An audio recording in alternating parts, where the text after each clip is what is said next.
Bismillahirrahmanirrahim. Assalamualaikum students. How are you all? I hope you all are fine and safe. Allah keep you safe at home. Today we will start our new chapter number 8, nutrition. Page number 140 till 150. आज हम लोग 140 till 150 पढ़ेंगे. हम जो इसमें पढ़ेंगे आपके chapter में आज के टॉपिक में वो फर्स्ट ऑफ ऑल हम उसकी डेफिनेशन पढ़ेंगे, यानी न्यूट्रिशन क्या है. आपकी बॉडी जिन चीज़ों को रिक्वायर करती है उनको न्यूट्रिशन कहते हैं, ठीक है. यानी उनको न्यूट्रिएंट्स का नाम देते हैं और ओवरऑल उसको न्यूट्रिशन का नाम देते हैं. देन हम इसकी टाइप पढ़ेंगे. टाइप में 2 टाइप्स आ जाती हैं, macro nutrients and micro nutrients. यानी कि ऐसे न्यूट्रिएंट्स जो कि हमारी बॉडी को ज़्यादा अमाउंट में चाहिए उनको हम मैक्रो न्यूट्रिएंट कहते हैं, और ऐसे न्यूट्रिएंट्स, केमिकल्स या एलिमेंट्स जो कि हमारी बॉडी को थोड़े अमाउंट में चाहिए उनको हम माइक्रो न्यूट्रिएंट्स कहते हैं.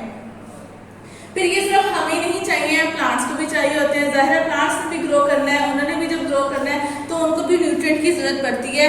इवन जो हम लोग ज़्यादातर जो प्लांट्स अपनी वेजिटेबल्स खाते हैं, हमें जो न्यूट्रिएंट मिलते हैं वो उन्हीं से, यानी डायरेक्टली प्लांट्स ले रहे होते हैं ये न्यूट्रिएंट्स, और फिर हम प्लांट्स से ले रहे होते हैं, यानी हमारे अंदर इनडायरेक्टली ये न्यूट्रिएंट्स जा रहे होते हैं. सो पहले तो प्लांट्स को चाहिए होते हैं ना ये न्यूट्रिएंट्स. तो अगर हम लोग अपने पास केमिकली न्यूट्रिएंट्स को बनाए तो हम उनको फर्टिलाइजर्स का नाम देते हैं. सो हम लोग इसकी इंपॉर्टेंस पढ़ेंगे कि फर्टिलाइजर्स का प्लांट्स की लाइफ में क्या उनकी इंपॉर्टेंस है, और अगर हम उसको एक्सेस यूज करते हैं तो हमारे लिए उसका क्या डिसएडवांटेज है. देन हम बात करेंगे ह्यूमन के फूड में कौन कौन से कंपोनेंट्स होते हैं. तो वो हमारा जो मेजर कंपोनेंट्स आ जाते हैं वो है carbohydrates, lipids, protein, then minerals, vitamins, और भी इसके अलावा वाटर आ जाता है, डाइटरी फाइबर्स आ जाते हैं, ठीक है. वो हम आगे नेक्स्ट अपने टॉपिक में पढ़ेंगे. अभी आज के लिए हम यहाँ तक ही पढ़ेंगे. उसके बाद अगर हम इनको तो जो पढ़ेंगे ही, लेकिन इनको अगर हम फर्दर देखें तो मिनरल्स की भी अगेन 2 टाइप्स आ जाती हैं, जिनमें major minerals and trace minerals.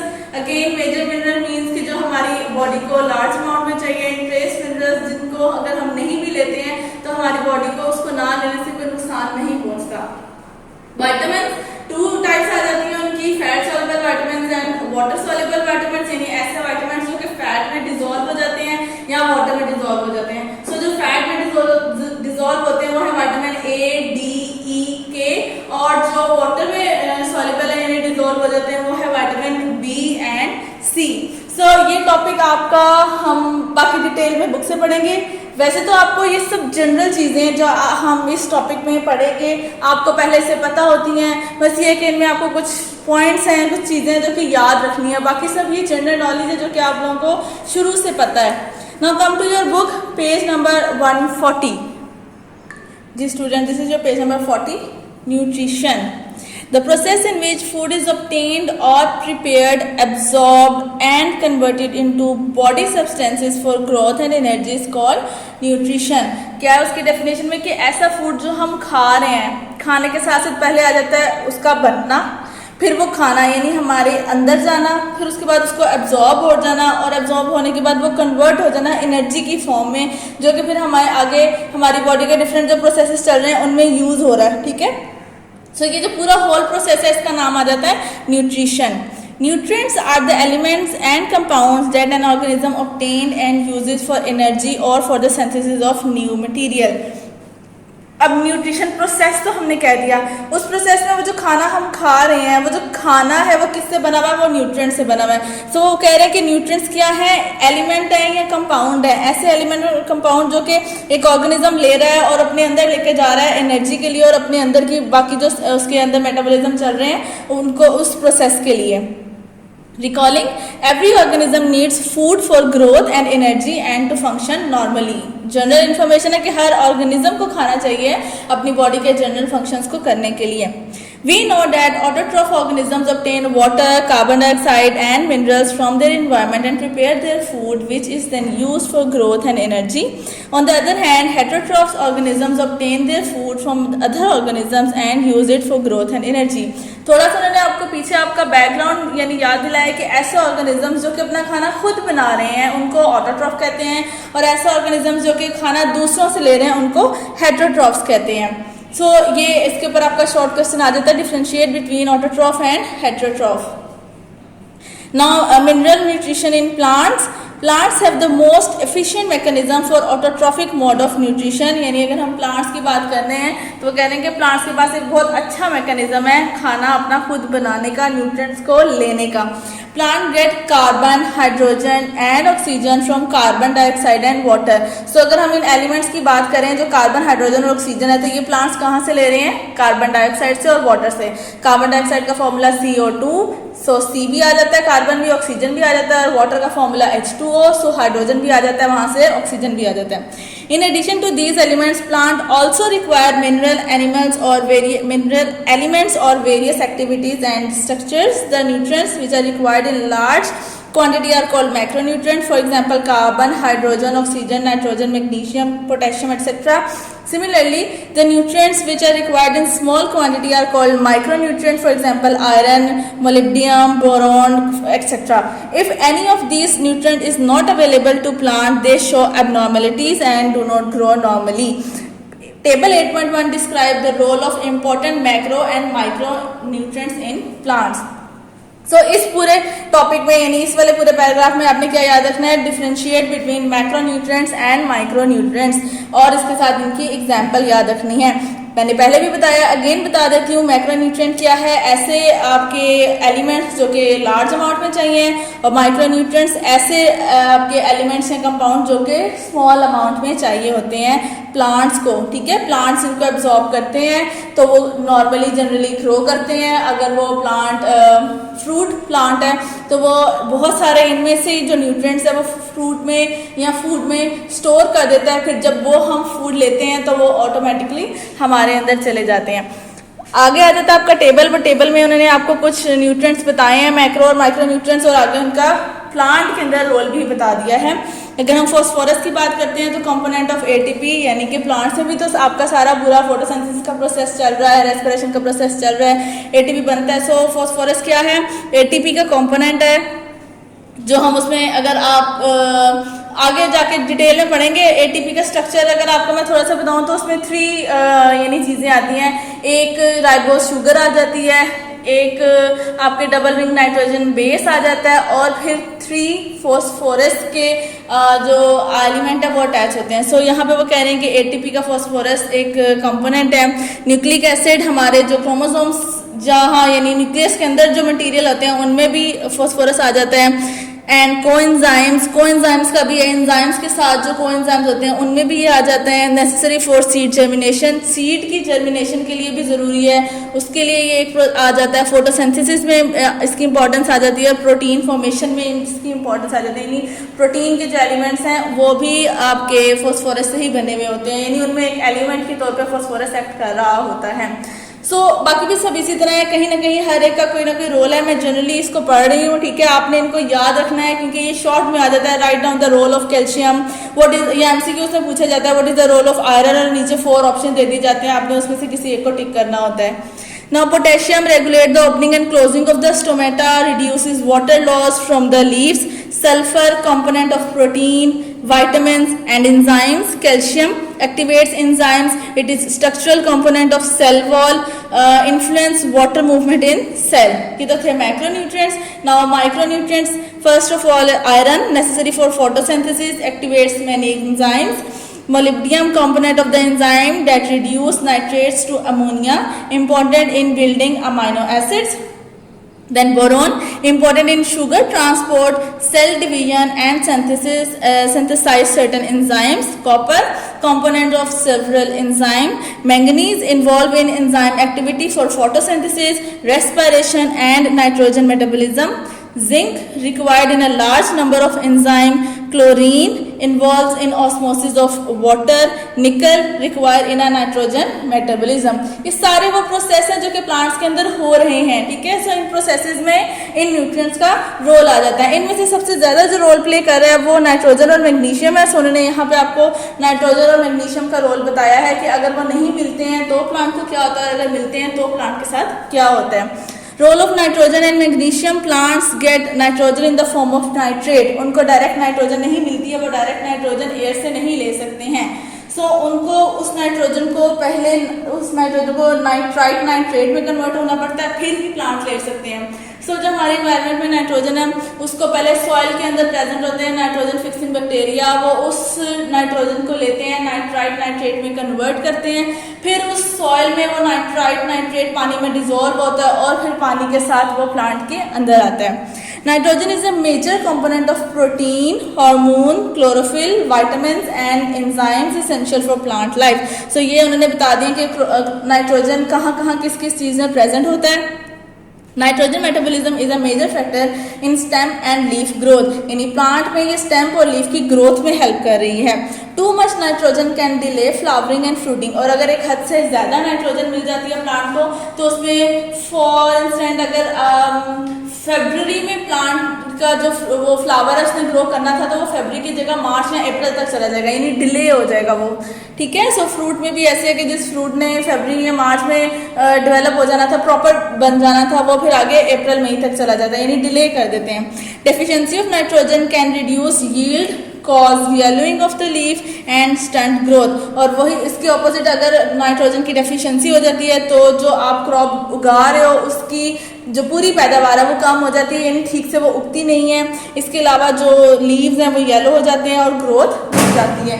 Sorry, यानी कि वो कह रहे हैं यहाँ पे एक नॉर्मल चीज़ है उसको आप नॉर्मली एक यानी क्या कहते हैं बैलेंस वे में आप लेके चलोगे तो वो हेल्पफुल है, आपके लिए बेनिफिट है, लेकिन उसकी एक हद से ज्यादती कह लो या डेफिशिएंसी कह लो, ठीक है, ज्यादा या कम होना वो भी नुकसान पहुंचा देता है। सो नाइट्रोजन का ज्यादा हो जाना उसकी फ्लावरिंग और फ्रूटिंग को डिले कर देता है, और नाइट्रोजन का कम हो जाना यील्ड को कम करता है, लीव्स को येलो कर देता है, ग्रोथ को स्टॉप यानी स्टंट रुका देता है, जहां तक हुई भी होती है बस वहां रहने देता है, उससे ज्यादा फिर आगे नहीं ग्रोथ होती है। देन मैग्नीशियम आ जाता है। Magnesium is a structural component of chlorophyll. Chlorophyll जो प्लांट्स में प्रेजेंट है उसका जो स्ट्रक्चर है उसमें मैग्नीशियम अपना रोल प्ले करता है।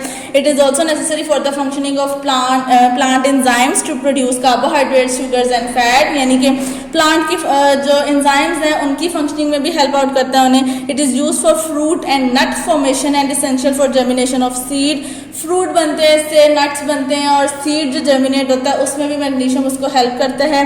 Deficiency of magnesium causes yellowing and wilting of leaves, यानी लीव्स को येलो कर देता है और लीव्स को मुरझा देता है। विल्टिंग मतलब मुरझा जाना।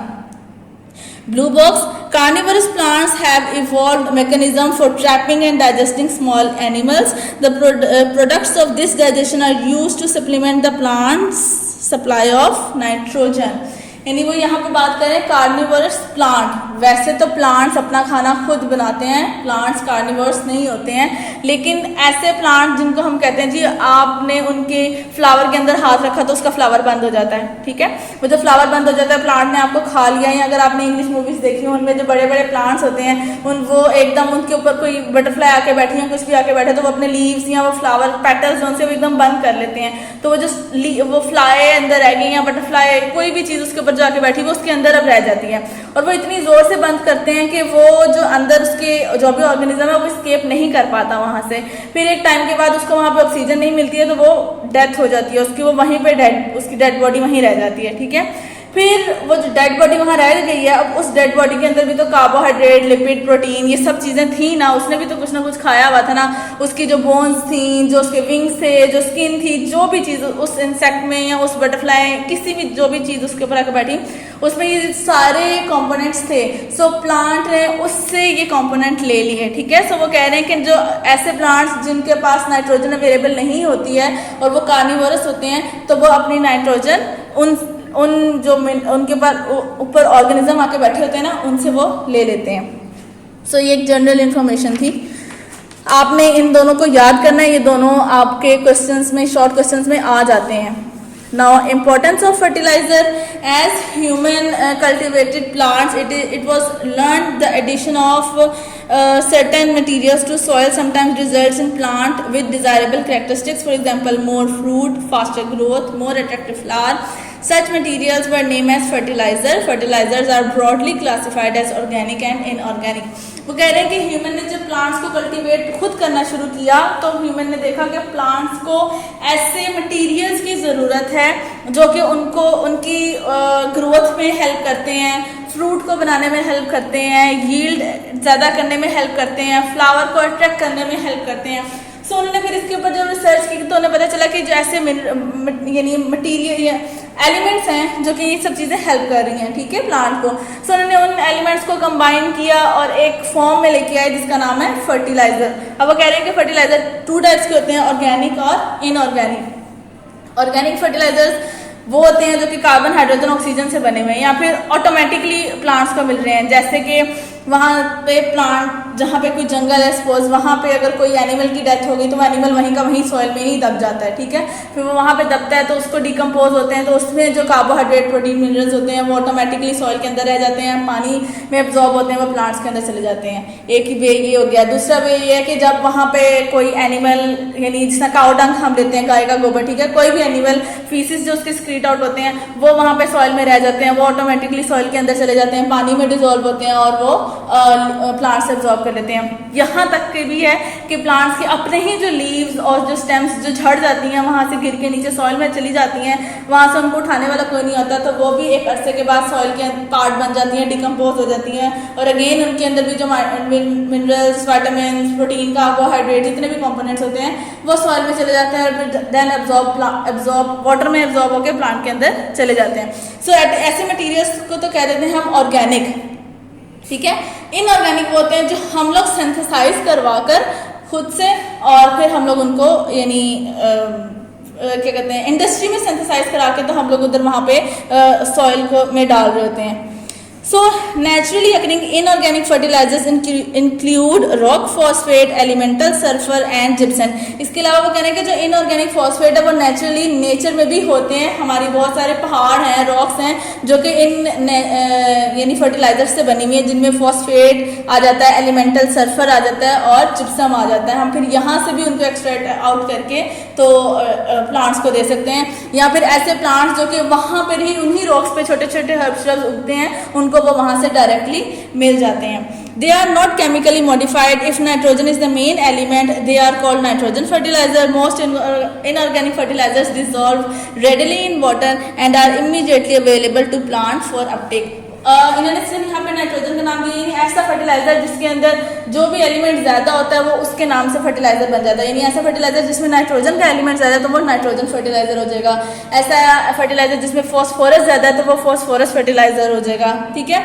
इसके अलावा वो कहने के इनऑर्गेनिक फर्टिलाइजर्स प्लांट को जल्दी मिल जाते हैं क्योंकि वो वाटर में जल्दी डिजोल्व हो जाते हैं एज कम्पेयर टू आपके जो ऑर्गेनिक हैं वो थोड़ा टाइम लेते हैं। Now organic fertilizers are derived from plants and animal material. They are more complex and take time to be broken down into form usable by plants. जाहिर है अब एक एनिमल की डेथ हुई है अगर वहाँ पे, तो वो ऐसा तो नहीं है ना आज डेथ हुई है कल वो बिल्कुल वहाँ से वैनिश्ड हो गया और अब सॉइल में चला गया और वहाँ पे वाटर में एब्जॉर्ब होकर प्लांट में चला गया, ठीक है। सो जो आपके ऑर्गेनिक है उनको थोड़ा टाइम लगता है यानी डिकम्पोज होने में, सॉइल के अंदर जाने में, फिर पानी के साथ एब्जॉर्ब होने में, प्लांट में जाने में। जबकि जो ये इनऑर्गेनिक फर्टिलाइजर है ये रेडिली आप जैसे ही फेंकोगे उसको तो वो आप देखोगे एक दिन के अंदर अंदर ही पानी में डिजोल्व होता है, प्लांट के अंदर चला जाता है। सो Manure and compost are used as organic fertilizer। Manure मतलब लिक्विड मटेरियल, ठीक है। इसके अंदर आप जो भी बना रहे होते हो ना ऑर्गेनिक, यानी उसके अंदर आप क्या ले रहे हो, थोड़ी सी सॉइल ले रहे हो, उसके अंदर आपने अपने जो वेजिटेबल है उनकी पीलिंग्स डाल दी हैं, जो आपने अपने फ्रूट लिए थे उनकी पीलिंग्स डाल दी हैं, एग शेल डाल दिए, ठीक है, थोड़े से अर्थवर्म उसके अंदर डाल दिए हैं। अगर तो वो सॉलिड मटेरियल में है तो उसको कंपोस्ट का नाम देते हैं, लेकिन अगर आप उसको थोड़ा पानी एक्स्ट्रा डाल के यानी उसमें थोड़ा सा यूरिन भी डाल देते हो काऊ का या किसी भी का और उसको थोड़ा लिक्विड फॉर्म में ले आते हो सॉरी, तो उस जो लिक्विड फॉर्म का नाम है वो आ जाता है मैन्योर। सो मैन्योर और कंपोस्ट हम यूज करते हैं एज ऑर्गेनिक फर्टिलाइजर, ठीक है। यानी ऑर्गेनिक फर्टिलाइजर वैसे तो मिल रहे हैं प्लांट को, जो मैंने आपको कहा डेड बॉडीज के साथ, लेकिन ऑर्गेनिक को हम भी बना सकते हैं। उसमें ये होता है कि वो जो इनऑर्गेनिक वाले फर्टिलाइजर जिसमें फॉस्फोरस, नाइट्रोजन, वो वाली जो चीज़ें वो नहीं आती, इनके अंदर हाइड्रोजन, कार्बन, ऑक्सीजन के ही मटीरियल्स को हम मिक्स करके खुद से बना के भी हम प्लांट्स को दे देते हैं। They can also increase soil drainage, aeration and the ability of the soil to hold nutrient. इसके अलावा वो कह रहे हैं कि जो आपके इनऑर्गेनिक फर्टिलाइजर्स हैं वो सॉइल को न्यूट्रिएंट प्रोवाइड नहीं कर रहे हैं, ठीक है। यानी सॉइल की अपनी एक जो कह लो कि स्ट्रक्चर है उसको अच्छा नहीं कर रहे हैं, वो डायरेक्टली पानी में एब्जॉर्ब होते हैं और प्लांट के पास चले जाते हैं, और जो नहीं एब्जॉर्ब होते वो सॉइल में रह जाते हैं। तो सॉइल को वो उस हद तक उतना अच्छा न्यूट्रिएंट प्रोवाइड नहीं करते हैं जितना कि ऑर्गेनिक फर्टिलाइजर्स कर रहे हैं। ऑर्गेनिक फर्टिलाइजर उसके अंदर एक अच्छे से ड्रेनेज का मैकेनिज्म, यानी पानी का सॉइल के अंदर जाने का जो मैकेनिज्म है वो बहुत अच्छा कर देते हैं। एरेशन आ जाते हैं, यानी सॉइल के अंदर छोटे छोटे होल्स बनते हैं जिनके अंदर इजीली जो आपकी एयर है वो इन एंड आउट जाती है। और इसके अलावा सॉइल को, प्लांट को अपने अंदर होल्ड करना, जिसको कहते हैं ना ग्रिप करना रूट्स को, तो वो उसकी कैपेसिटी अच्छी हो जाती है। Blue box, the distinction between the organic and inorganic fertilizer is not always clear cut। वो कह रहे हैं कि आज तक हम लोग ऑर्गेनिक और इनऑर्गेनिक फर्टिलाइजर्स को बिल्कुल सेपरेट नहीं कर पाए हैं, क्योंकि अगर हम लोग ऑर्गेनिक फर्टिलाइजर्स की बात करते हैं, सपोज अगर हम किसी एनिमल की डेड बॉडी की बात करते हैं, तो उस एनिमल की डेड बॉडी में मैग्नीशियम भी होता है, नाइट्रोजन भी होती है, सल्फर भी होता है। सो थोड़ा सा मुश्किल हो जाता है इन दोनों चीज़ों को सेपरेट करना। देन वो कह रहे हैं urea for example is an organic compound but chemically synthesised urea is generally grouped with inorganic fertiliser. वो कह रहे हैं कि यूरिया देखा जाए तो वो ऑर्गेनिक कंपाउंड है, उसमें कार्बन, हाइड्रोजन, नाइट्रोजन जो उनसे वो मिक्स होते हैं। लेकिन अगर उसको हम केमिकली सिंथेसाइज करते हैं लेबोरेटरी में, तो हम ये कह सकते हैं कि हमने उसको इनऑर्गेनिकली सिंथेसाइज किया, यानी वो इनऑर्गेनिक फर्टिलाइजर है। सो थोड़ा सा मुश्किल हो जाता है ऑर्गेनिक फर्टिलाइजर्स और इनऑर्गेनिक फर्टिलाइजर्स को सेपरेट करना, क्योंकि दोनों ही आपके जो फर्टिलाइजर्स हैं में कहीं ना कहीं calcium, hydrogen, oxygen, phosphorus, nitrogen सारे एलिमेंट आ जाते हैं। सो थोड़ा सा मुश्किल हो रहा है, लेकिन फिर भी वो जो हमारे साइंटिस्ट हैं उन्होंने अपने स्केल के ऊपर इनको डिफरेंशिएट किया हुआ है। Then environmental hazards related to fertiliser use, कि अगर हम लोग फर्टिलाइजर्स को यूज करते हैं और एक हद से ज्यादा यूज करते हैं तो इन्वायरमेंट में उसका क्या नुकसान है। The massive quantities of inorganic fertilizers affect the soil nutrient holding capacity, यानी एक हद से ज़्यादा अगर आप inorganic fertilizer को यूज़ करते हो तो वो सॉइल की उसके स्ट्रक्चर को ख़राब करता है, उसकी जो होल्डिंग कैपेसिटी है उसको कम कर देता है। Their high solubility also degrade ecosystem through eutrophication। वो जो पानी में डिजोल्व होने वाली इनऑर्गेनिक जो कंपोनेंट्स हैं, इनकी जो एक ये स्टेबिलिटी है कि पानी में बहुत जल्दी डिजोल्व हो जाते हैं। सो वो सारा का सारा पानी उस सॉइल के ऊपर नहीं रहता है जहाँ पे प्लांट्स है, वो पानी वहाँ से वॉश आउट होकर आगे भी तो जाता है नदी नालों में, और आगे बड़े लेवल पे अगर वो वहाँ से जाता जाए तो एट द एंड वो किसी रिवर में, लेक में वहाँ जाके गिरेगा। ठीक है, तो जब वहाँ जाके गिरेगा तो वो यूट्रोफिकेशन करेगा। यूट्रोफिकेशन क्या है? वो जो आपके पानी पे जो ग्रीन जिसको हम उल्ली का नाम देते हैं वो नहीं आ जाती, उसको कहते हैं यूट्रोफिकेशन। ये पूरा एक प्रोसेस है, ऐसा नहीं है कि आज जाके वो पानी वहाँ गिरा और कल ही आपको वहाँ ग्रीन उल्ली, वहाँ पे वो एल्गी सी नजर आती है, एल्गल ब्लूम्स।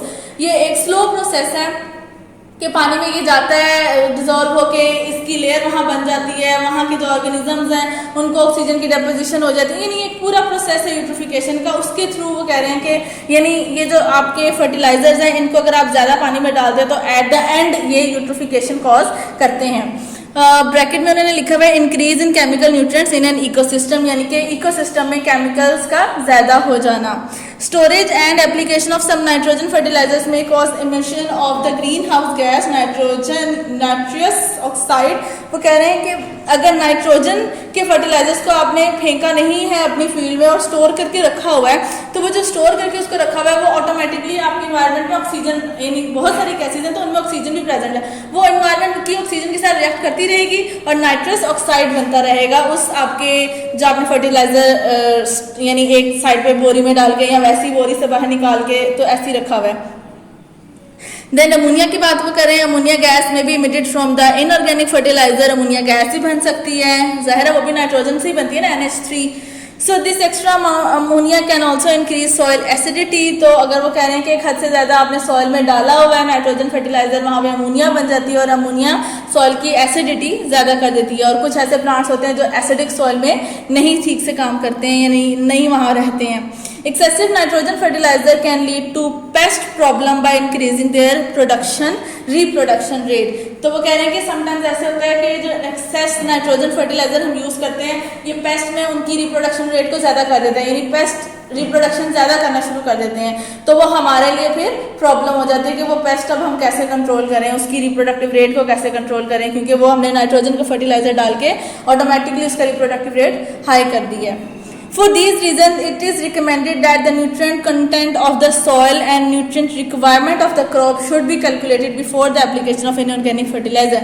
So वो कह रहे हैं कि इन प्रॉब्लम्स को दूर करने के लिए हमें जिस भी सॉइल के ऊपर जो भी क्रॉप उगी है उस क्रॉप को भी हमें चेक करना चाहिए कि उस क्रॉप को किस हद तक नाइट्रोजन, सल्फर, ऑक्सीजन, हाइड्रोजन चाहिए, और जो उसके जिस सॉइल में वो उगी है उस सॉइल को भी हमें कैलकुलेट करना चाहिए कि उस सॉइल के अंदर कितनी नाइट्रोजन ऑलरेडी प्रेजेंट है और कितनी हमने डालनी है। ये सारी चीजें कैलकुलेट करके उसके बाद उसमें उतना ही फर्टिलाइजर डाला जाए जितना उस सॉइल को और उस प्लांट को जरूरत है, उससे ज्यादा वहां ना डाला जाए। Excessive amount of organic fertilizer cause environmental problem due to nitrate leaching or run of soluble organic compounds। ये वही यूट्रोफिकेशन वाली इनडायरेक्टली बात आ जाती है कि अगर हम ऑर्गेनिक फर्टिलाइजर्स को भी हद से ज़्यादा यानी डालते हैं तो वो भी पानी के साथ मिक्स होकर आपके यानी लीच आउट हो जाते हैं, यानी वहाँ से निकल जाते हैं, और समटाइम अगर नहीं भी वहाँ से निकलते तो वहीं पे रह जाते हैं और फिर वहाँ पे वो एक हद से ज़्यादा नाइट्रेट की फॉर्मेशन कर देते हैं, और जब नाइट्रेट की फॉर्मेशन एक हद से ज़्यादा करते हैं तो इट मीन कि वो नाइट्रोजन एक हद से ज़्यादा है तो वहाँ पे वो येलोइंग ऑफ लीफ हो जाता है, स्टंट ग्रोथ वगैरह हो जाते हैं। ठीक है, सो ये आपके फर्टिलाइजर्स की इंपॉर्टेंस आ गई है। आपको ये जो ऊपर वाला है ये अच्छे से याद करना है क्योंकि इसके ऊपर क्वेश्चन आता है। वैसे तो एनवायरमेंटल हैजर्ड पे भी आ जाता है, इस पे काम आता है, लेकिन ऑर्गेनिक और इनऑर्गेनिक फर्टिलाइजर्स पर ज़्यादा आ जाता है। देन आ जाता है आपका components of human food. The nutritional requirement of human and other animals are relatively complex as compared to plant। यानी कि वो कह रहे हैं कि जो कॉम्प्लेक्स हम में आ जाते हैं, यूट्रॉफ में एनिमल्स आ जाते हैं, उन एनिमल्स का खाना फूड प्लांट्स के कंपैरिजन में थोड़ा सा कॉम्प्लेक्स है। प्लांट्स तो खुद ही अपना बना लेते हैं ना, हमें कहीं से बाहर से लेना पड़ता है, और जो हम ले रहे होते हैं वो भी कॉम्प्लेक्स ही फॉर्म में होता है। Like other animals the nutrients used by human include carbohydrate, lipid, nucleic acid, protein, minerals, vitamins. Beside this nutrients they also require water. So वो यहाँ पर उन्होंने आपको बहुत सारे कंपोनेंट्स का नाम बता दिया। यानी अगर देखा जाए तो हमें डायरेक्टली कार्बोहाइड्रेट चाहिए, जो आपके प्लांट्स हैं वो कार्बोहाइड्रेट नहीं लेते हैं, वो तो खुद बना रहे हैं ना, उनको सिर्फ हाइड्रोजन, ऑक्सीजन और कार्बन चाहिए होती है। ठीक है, सो उनका जो खाना है वो इतना कॉम्प्लेक्स नहीं है जितना हमारा कॉम्प्लेक्स है। सो फर्स्ट आपका आ जाता है कार्बोहाइड्रेट, जिसको हम नॉर्मली ग्लूकोज, चीनी, शुगर बोलते हैं। ठीक है, मीठा जिसको कहते हैं। वैसे तो हमारी रोटी भी कार्बोहाइड्रेट ही है, लेकिन वो मीठा उतना वाला मीठा नहीं है जितना आप चीनी वाला मीठा या चॉकलेट वाला मीठा लेते हो। उसको अगर हम लोग यानी केमिकली लेबोरेटरी में टेस्ट करेंगे तो उसमें हमें यानी ग्लूकोज की अमाउंट निकलेगी। So carbohydrate are the basic source of energy for all organisms. About half to 2/3 of the total calories every animal consume daily are from carbohydrate। वो यहाँ पे कह रहे हैं कि मेजर हमारी जो बॉडी एनर्जी लेती यानी यूज कर रही है, बना रही है, वो कार्बोहाइड्रेट से ही ले रही है। अगर हमारी बॉडी को कार्बोहाइड्रेट, प्रोटीन और लिपिड तीनों ही मिले हुए हैं तो वो पहले कार्बोहाइड्रेट को पकड़ेगी, ठीक है, फिर प्रोटीन को पकड़ेगी और एट द एंड वो लिपिड को यानी देखेगी। सो इसलिए वो कह रहे हैं कि 1/3 हाफ या 2/3 जो हमारी बॉडी में जो कैलोरीज बन रही हैं वो कहाँ से निकल रही हैं, वो कार्बोहाइड्रेट से ही निकल रही हैं। Glucose is the most often use carbohydrate for energy. Other useful carbohydrates are maltose, lactose, sucrose and starch. यानी ये जो हम लोग खाते पीते हैं चीजें, उनके अंदर इनकी ये टाइप्स होती हैं जो कार्बोहाइड्रेट की टाइप्स आ जाती हैं। कार्बोहाइड्रेट कंटेन 4 किलो कैलोरी पर ग्राम, यानी 1 ग्राम के अंदर कितनी कैलोरीज होती हैं, 4 किलो कैलोरी होती हैं। ये जो कैलोरी हैं ये तीनों की ही पूछी जाती हैं एमसीक्यूज में, कार्बोहाइड्रेट की कितनी है, लिपिड की कितनी है, प्रोटीन की कितनी है। सो ये याद रखिएगा।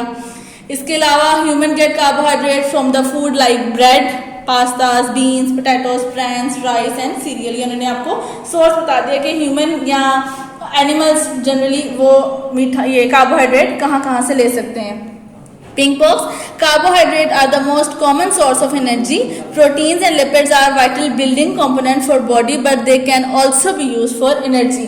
So यही बात यहाँ पे जो मैंने अभी आपको पहले बताई है कि अगर हमारी बॉडी में कार्बोहाइड्रेट, प्रोटीन, लिपिड पड़े हुए हैं तो वो कार्बोहाइड्रेट को लेते हैं, क्योंकि मेजर जो एनर्जी दे रहा है वो कार्बोहाइड्रेट दे रहा है। बाकी जो लिपिड और प्रोटीन है वो हमारी बॉडी में बाकी चीज़ों में अपना फंक्शन प्ले कर रहे हैं, जैसे सेल मेम्ब्रेन की फॉर्मेशन हो जाती है, या फिर आपके न्यूक्लिक एसिड की फॉर्मेशन है। प्रोटीन बहुत जगहों पे किसी न किसी जगह में बिल्डिंग ब्लॉक का काम कर रहा है, यानी किसी न किसी के स्ट्रक्चर में यूज हो रहा है। सो बेसिक हमारे बॉडी में जो एनर्जी प्रोवाइड करने वाला जो एलिमेंट है वो कार्बोहाइड्रेट्स हैं। लेकिन अगर हमने हमारी बॉडी ने कार्बोहाइड्रेट नहीं खाए हैं और हमारी बॉडी में कार्बोहाइड्रेट की डेफिशिएंसी हो गई है, तो फिर हमारी बॉडी फिर आगे प्रोटीन के पास जाती है, प्रोटीन को कट करती है, किसी कंपोनेंट में से निकालती है और उससे एनर्जी लेती है, और फिर जब प्रोटीन भी खत्म हो जाता है फिर वो लिपिड के पास जाती है। और इतना टाइम होता नहीं है कि हमारी बॉडी लिपिड तक जाए, हमें खुद ही भूख लगना शुरू हो जाती है और हम फिर कुछ ना कुछ खा लेते हैं, तभी तो मोटे होते जाते हैं। लिपिड के डाइजेस्ट होने का टाइम ही नहीं आता, वो लिपिड जो खाया था वो बॉडी में ऐसे ही स्टोर रहता है।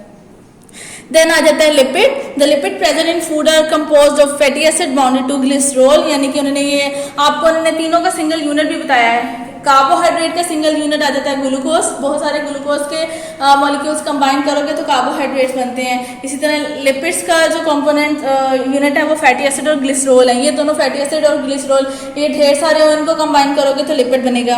प्रोटीन के जो यूनिट आ जाता है वो आता है अमाइनो एसिड, बहुत सारे अमाइनो एसिड्स को कंबाइन करोगे तो प्रोटीन बनेगा।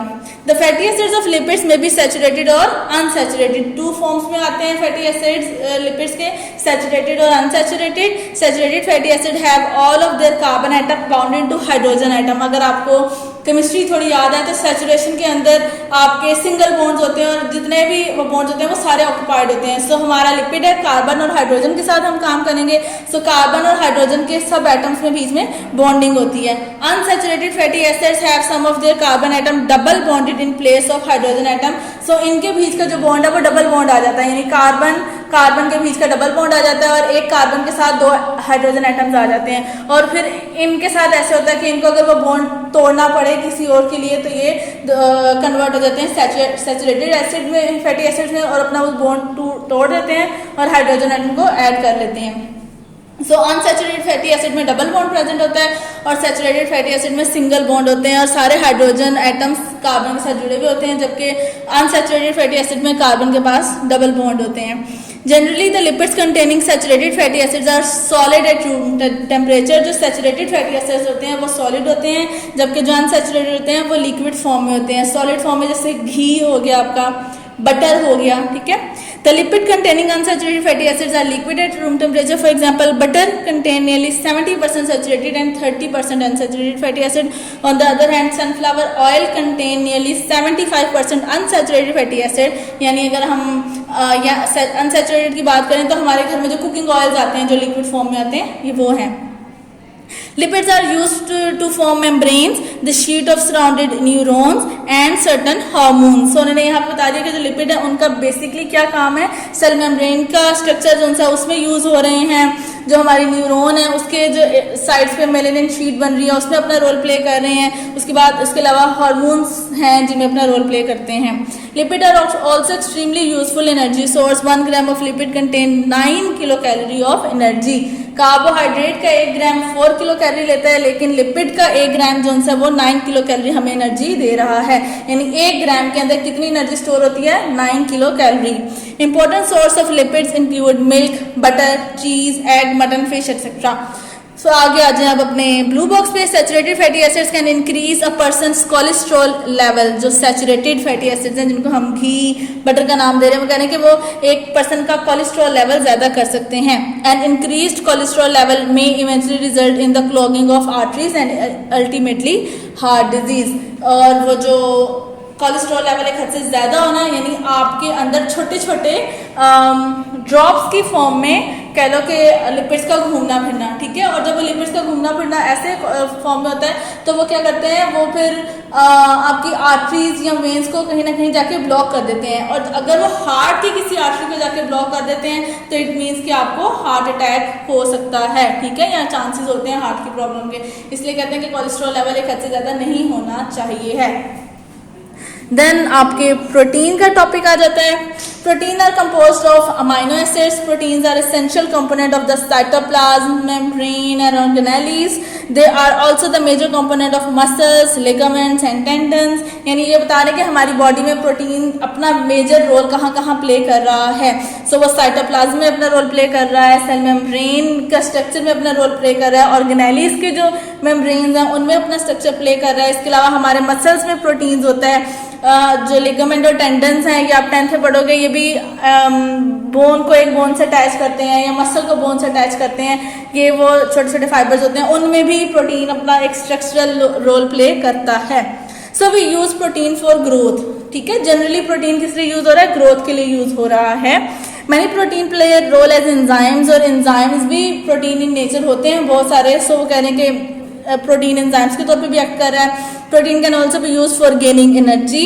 1 gram of protein contain 4 kilo calorie of energy, यानी प्रोटीन के 1 ग्राम में कितनी एनर्जी है? 4 किलो कैलोरी। यानी प्रोटीन और कार्बोहाइड्रेट के 1 ग्राम में 4 किलो कैलोरी एनर्जी है, जबकि लिपिड के 1 ग्राम में 9 किलो कैलोरी एनर्जी है। Dietary sources of proteins are meat, egg, grains, legumes and dietary products such as milk and चीज। सो इन्होंने एंड पे उसकी सोर्स बता दिए।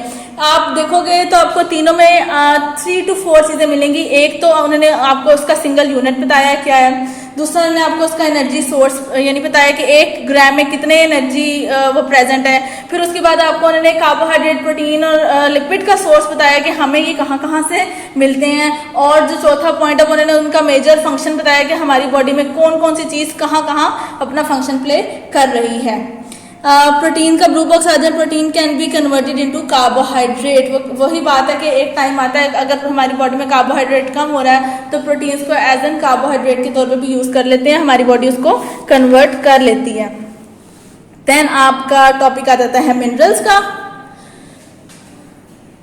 Minerals are inorganic element that originate in the earth and can not be made in body, ठीक है। ये हमारी बॉडी में नहीं बनते हैं, ना ही ये प्लांट्स की बॉडी में बनते हैं।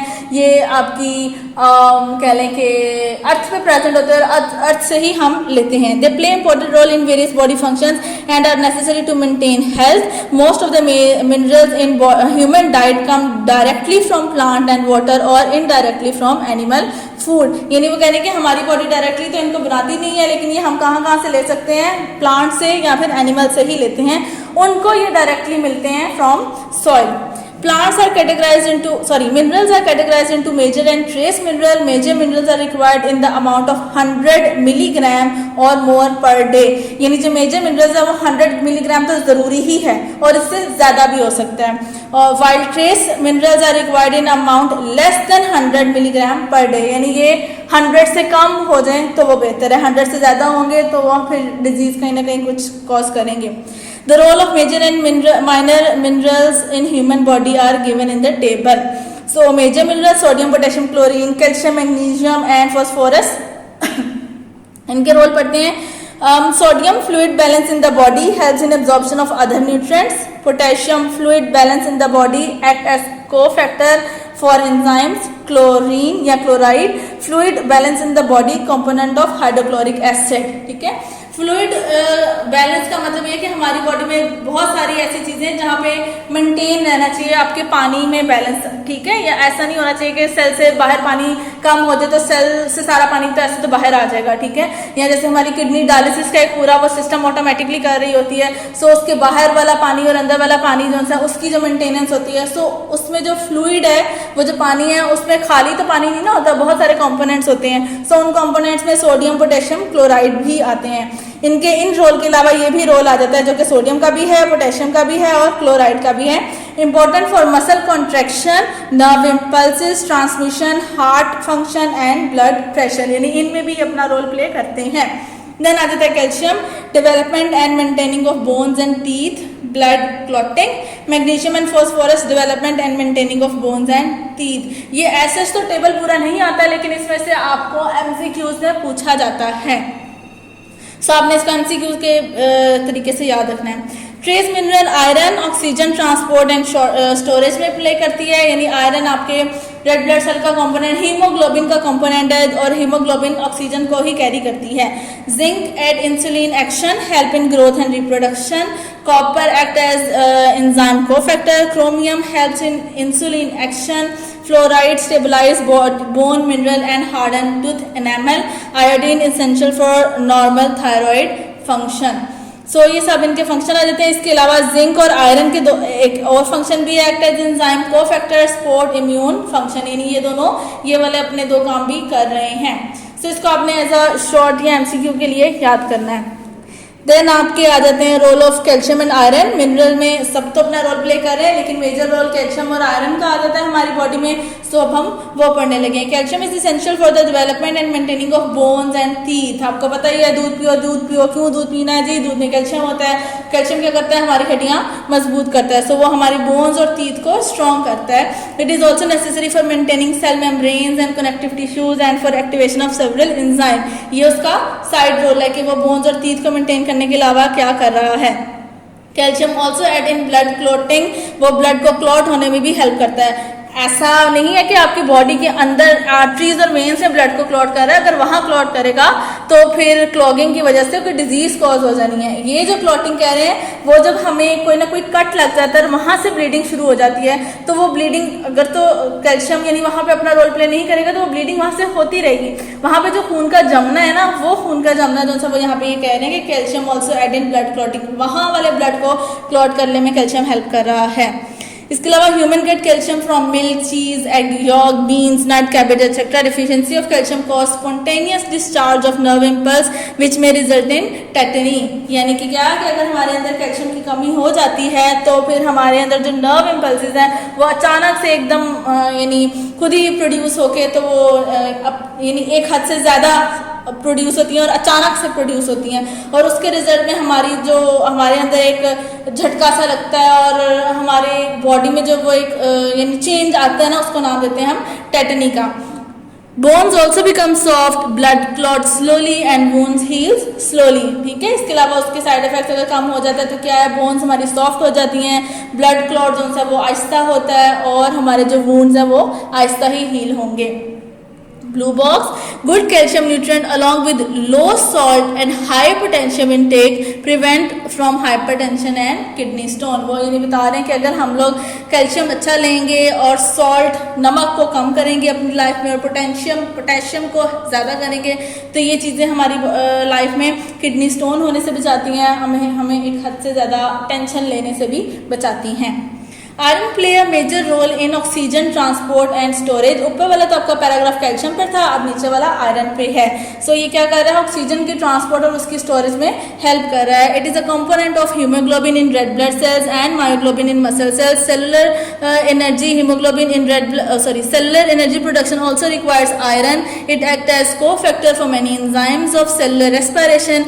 Iron also support immune function. Humans get iron from red meat, egg yolk, whole white fish, Spanish, etc.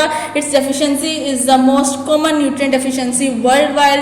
Iron deficiency cause anemia। Anaemia में क्या होता है कि आपकी बॉडी को ऑक्सीजन ठीक से नहीं मिल रही होती है, तो आपका जो रेड ब्लड सेल्स हैं वो ठीक से नहीं बन रहे होते हैं, यानी खून ठीक नहीं बन रहा होता, और अगर खून ठीक नहीं बनेगा तो ऑटोमेटिकली आपको ऑक्सीजन भी ठीक से नहीं मिलेगी। ठीक है, ये तो दोनों आपके मिनरल्स के रोल आ गए। अब हम वाइटामिन की बात करते हैं। Vitamins are the chemical components that are required in low amount. ये हमें मिनरल्स भी और विटामिन्स भी ज़्यादा अमाउंट में नहीं चाहिए होते हैं, but are essential for normal growth as metabolism. यानी ज़्यादा amount as compare to carbohydrate protein. जितनी अमाउंट में हमें वो चाहिए होते हैं उतनी अमाउंट में हमें मिनरल्स और विटामिन्स नहीं चाहिए होते हैं। सो विटामिन्स में भी divided into two groups, fat soluble vitamin and water soluble. ऐसे विटामिन जो कि फैट में डिजोल्व हो जाते हैं उनको फैट सॉल्युबल कहते हैं, और ऐसे जो वाटर में डिजोल्व होते हैं उनको वाटर सॉल्युबल कहते हैं। ब्लू बॉक्स कुकिंग और heating destroys the water soluble vitamins more readily than the fat soluble vitamins. यानी कि अगर ऐसे विटामिन्स हैं जिनको आपने कुक कर लिया और वो फैट सॉल्युबल हैं, तो कुक करने से क्या होता है कि वो डिस्ट्रॉय हो जाते हैं, क्योंकि वो पानी होता है उसके अंदर, तो वो पानी के साथ वो फिर निकल जाते हैं और ख़त्म हो जाते हैं। सो ज़्यादा कुकिंग वाटर सॉल्युबल विटामिन्स को यानी ख़त्म कर देती है। इसलिए तो वो जो चाइनीज़ है ना वो ज़्यादा कुक नहीं करते हैं, ठीक है, क्योंकि उनको पता है कि ज़्यादा कुक करेंगे तो इनमें से विटामिन्स खत्म हो जाएंगे, ऐसे विटामिन्स जो कि वाटर सॉल्युबल है। Vitamin A was the first fat soluble vitamin identified in 1913। MCQs में पूछा जाता है। It combines with a protein called opsin to form rhodopsin in rod cells of the retina of eye। यानी अगर हमें vitamin A की कमी होती है तो हमें आई प्रॉब्लम आ जाती है, आई डिजीज हो जाती है, क्योंकि वो कह रहे हैं कि जो विटामिन ए है वो आई में रेटिना होता है, उसके अंदर ऑप्सिन प्रेजेंट होता है, उसके साथ कंबाइन करता है और रोडोप्सिन बनाता है, जो कि हमारी रॉड सेल्स को यानी इनहेंस अपना फंक्शन नॉर्मल फंक्शन करने में काम मदद करते हैं। लेकिन अगर हमारी बॉडी में विटामिन ए नहीं होगा तो वो उस ऑप्शन को रोडोप्सिन में नहीं कन्वर्ट करेगा और हमें आई की प्रॉब्लम हो जाएगी। When vitamin A is inadequate यानी कम होता है, the lack of rhodopsin makes it difficult to see in dim light, क्योंकि रॉड सेल्स रात की लाइट में हम अच्छे काम करते हैं, तो अगर हमें विटामिन ए नहीं मिलेगा तो वो जो हमारी रेटिना में प्रोटीन है ऑप्सिन वो उसके साथ कंबाइन नहीं करेगा, रोडोप्सिन नहीं बनाएगा, और अगर रोडोप्सिन नहीं बनाएगा तो हमें रात को ठीक से नजर नहीं आएगा। तो इसकी डिजीज को कहते हैं night blindness. It is also involved in cell differentiation, a process through which embryonic cells transform into mature cells with specific function। ये embryonic life में भी आपके जो cells differentiate हो रहे होते हैं कि किस सेल ने किस organ में जाना है, क्या function perform करना है, उस टाइम भी अपना पार्ट प्ले करता है। Vitamin A also support bone growth and immune function। इसके अलावा वो बोन की ग्रोथ में भी हेल्प करता है और इम्यून फंक्शन में भी हेल्प करता है। Blue box, fat soluble vitamin are much less excreted from the body as compared to water soluble vitamin. This means that level of water soluble vitamins in the body can decrease more quickly leading to vitamins deficiency।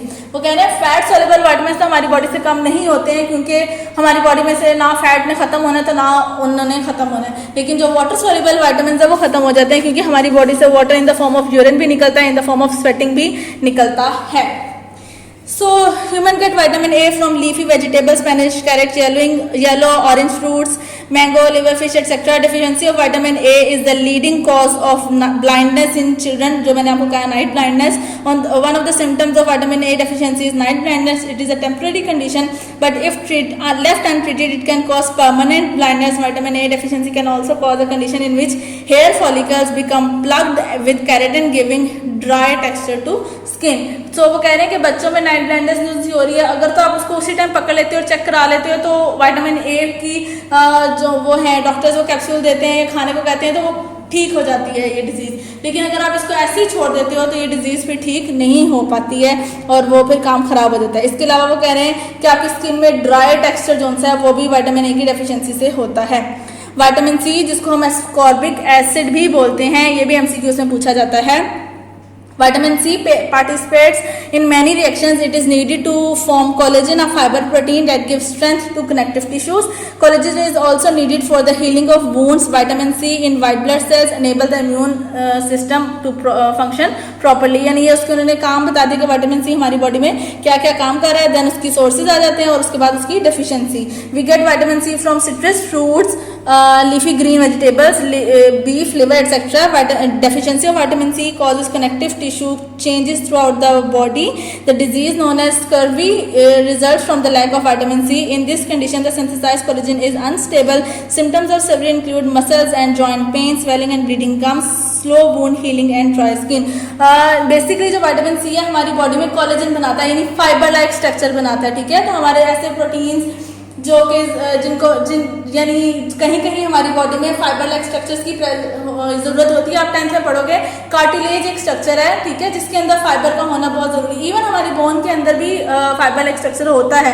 सो वो कह रहे हैं कि हमारी body में ये fibre like structure का होना बहुत जरूरी है, और अगर नहीं होगा तो स्कर्वी डिजीज आ जाएगी, और फिर उससे क्या होगा कि हमारी जो मसल्स हैं वो ठीक से काम नहीं करेंगे, क्योंकि मसल्स में भी आप अगर कभी गोश्त देखो तो उसमें जिगजैग की फॉर्मेशन होती है, वो जो जिगजैग की फॉर्मेशन है वो फाइबर लाइक फॉर्मेशन ही है। सो वो मसल्स की खराबी हो जाती है, जॉइंट में पेन शुरू हो जाती है, गम्स से ब्लीडिंग वगैरह होना शुरू हो जाती है। Blue box, minute quantity of vitamin C are present in muscles since meat consists of muscles, so it is not a good source of vitamin C।